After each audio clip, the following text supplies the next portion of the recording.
So I just actually wanted to say, this is one of the best meetups I've ever been to, and I didn't hear about it until I was invited to speak here. But I'm so glad that I heard Mark from Loco Solo, because I'm going to contact you tomorrow to try to find our next front-end person. And Hussein, who the last time we spoke together at Fuck Up Nights, I was like, this guy's a serious storyteller, and I want to be like that guy. And now I got to hear you tell stories again, so I got to go like, just picking up the tips and the vibes. So this is definitely the place I want to be. So yay, organizers.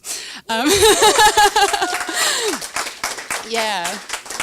So as I mentioned, I was invited to speak here after speaking at Fuck Up Nights, and one of the highlights or lowlights out of that was essentially sharing the story about starting a company that was deemed by some investors I really wanted to invest as uninvestable, which was quite a sad moment in my little entrepreneurial life.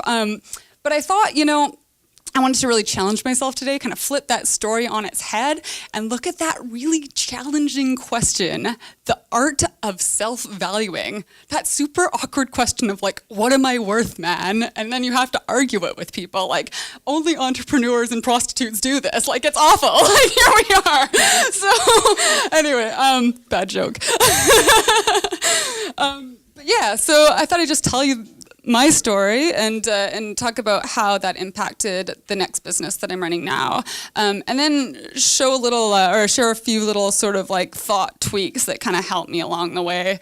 I always do things in threes, so 3 little thought tweaks, and off we go. So yeah, I guess this is when I figure out how this works.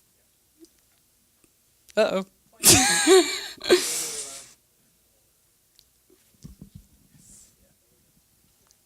It went on pause. It went to sleep. Okay. Really? Hey!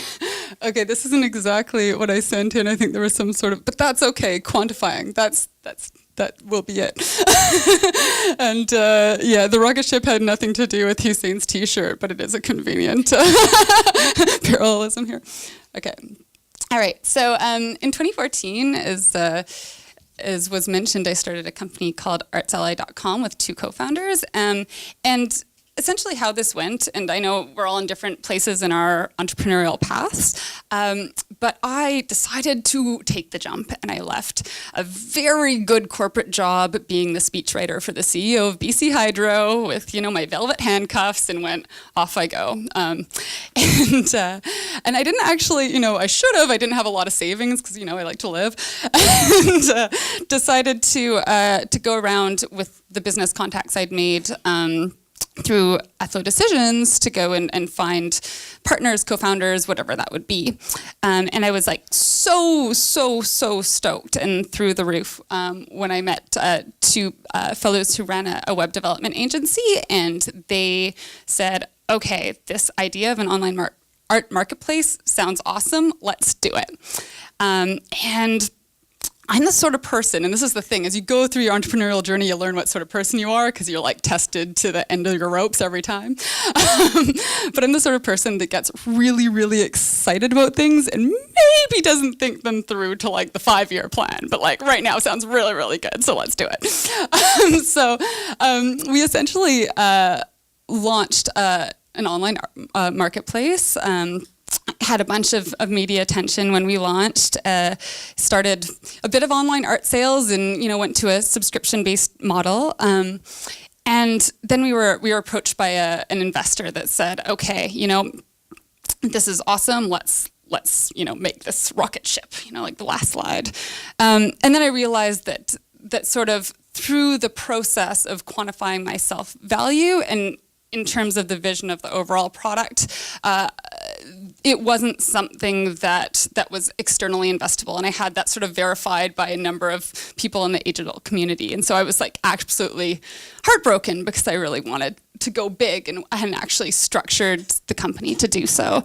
And I think there's lots of lessons to be learned here, and a big part of it for me was being bright-eyed and bushy-tailed, and wanting to to look towards the next 6 months rather than the 6 years, and also being caught up in really enjoying, my business partnership, and I think one of the problems there was being with part-time co-founders. So they built the technology project, and by the time we actually launched the product, they didn't have that much of a role anymore, where I was working full-time. So when they owned almost half of the company, it didn't really make sense for an external investor to come in and fund people who weren't working on the project. And it was just sort of a simple math I hadn't thought about. So anyway, that's why I entered into a fuck-up nights conversation. It was a bit of an epic fail for how I thought about things.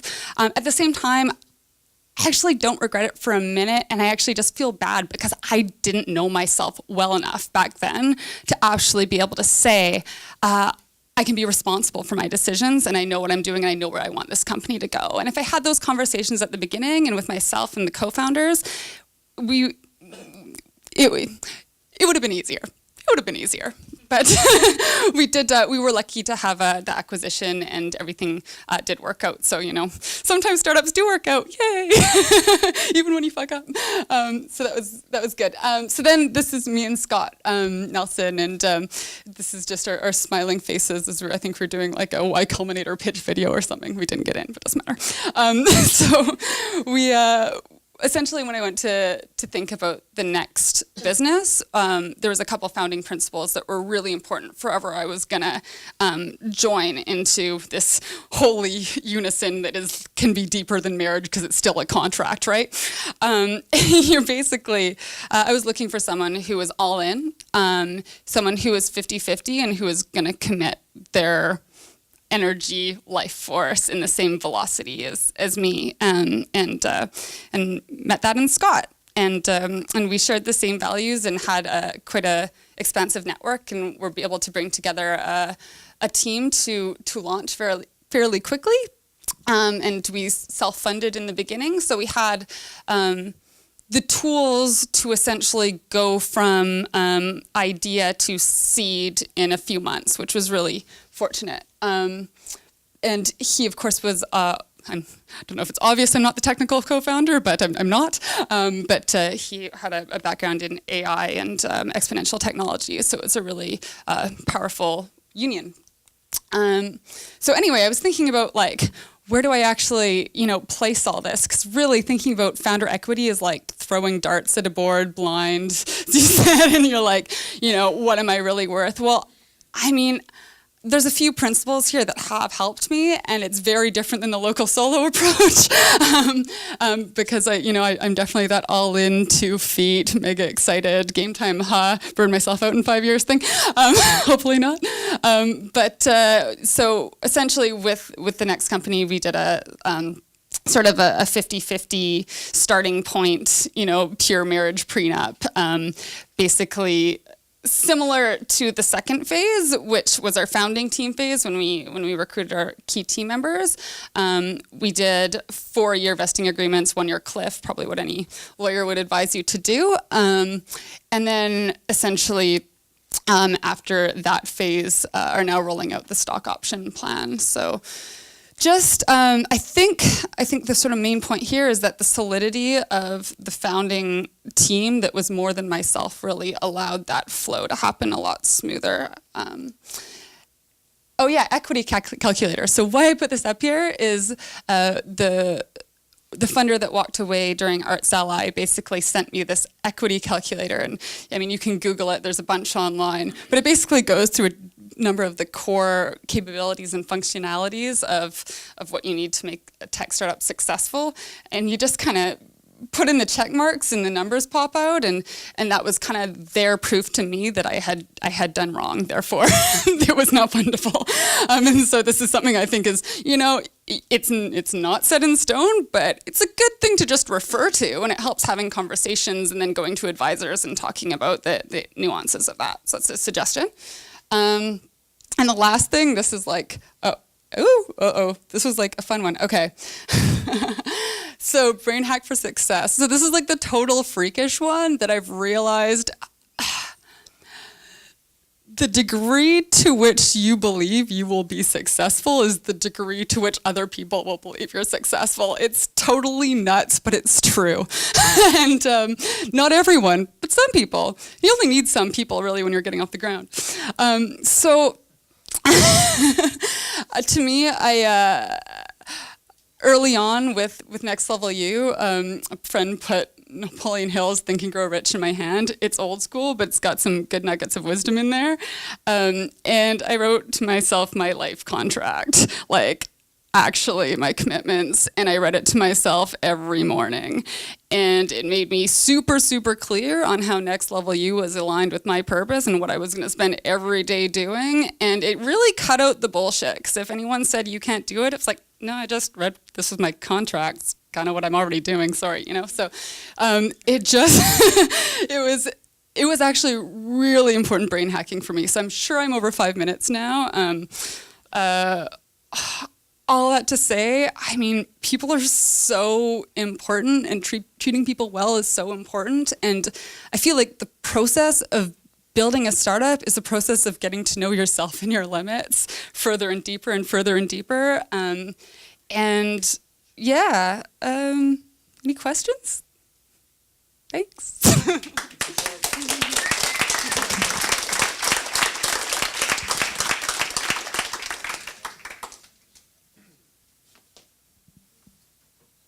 Any questions out there? Yes. Are you guys on revenue yet? We haven't released a product yet. Oh, okay. Yeah, it'll be a while, but it'll be great when it's released. Yeah. Yeah, sure.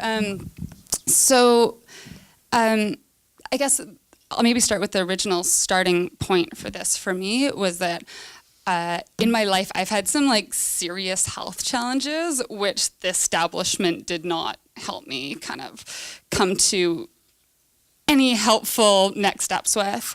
And that's created a great drive within me to actually show and share the holistic nature of life, and how some of the things that have really been along my path that have been like quote unquote hippy dippy, we now have neurofeedback devices, we have EEGs that show that holy shit, this is legit and this will change your life, man. So basically all that to say is that we're building a personal development product that uses a theory called integral theory, which it's deep, it's big, it's interesting.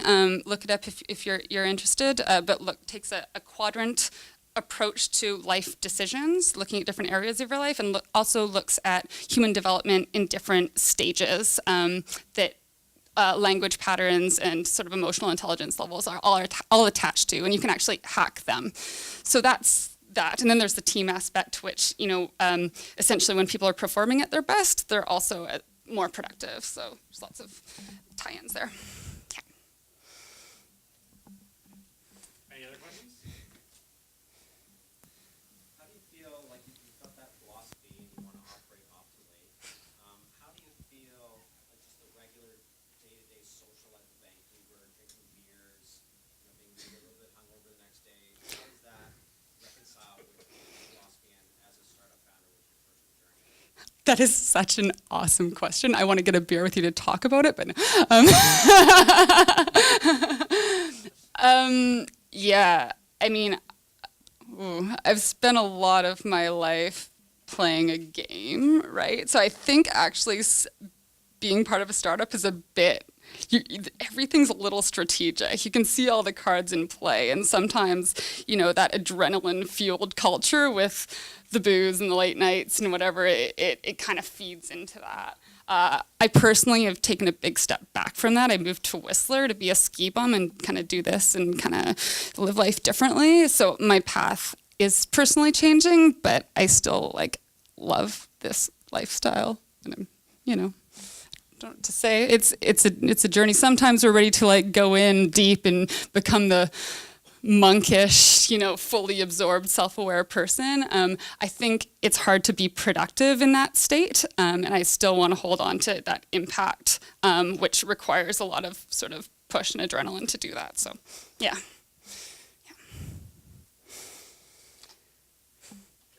Cool. I need the clicker. I need the clicker.